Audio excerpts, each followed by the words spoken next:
Mwanamke huyo alitaka tu kupima unene wa barafu. Lakini sekunde iliyofuata, barafu la ziwa lilipasuka ghafla na akaangukia moja kwa moja kwenye maji yaliyokuwa na baridi kali.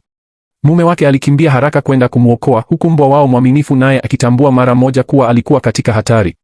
Mbwa huyo alimfuata mwanaume bila kusita. Hata hivyo, kabla hawajamfikia, maji yenye mkondo mkali akamchukua mwanamke kwa kasi. Mbwa wao aliyeitwa Buck aliongeza kasi na kujitosa ndani ya maji. Kwa sababu ya baridi kali, mwanamke alipoteza fahamu haraka. Buck akaogelea hadi alipokuwa na kujaribu kumwokoa. Akifuata ishara za mbwa wengine, Buck hatimaye alipata sehemu ambayo barafu lilikuwa dhaifu. Akatumia nguvu zake zote akigonga barafu kwa kichwa mara kwa mara hadi likapasuka. Hatimaye mwanamke aliokolewa.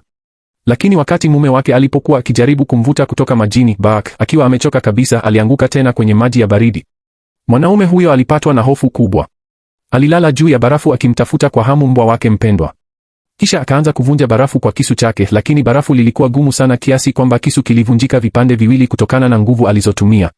Akiwa amejawa na huzuni na kukata tamaa, ghafla aliona fimbo ya mbao ikinyoshwa kuelekea kwake. Bila kufikiria sana, aliichukua na kuendelea kuvunja barafu.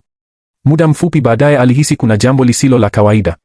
Alipogeuka pembeni, alimwona Buck akiwa amesimama karibu naye.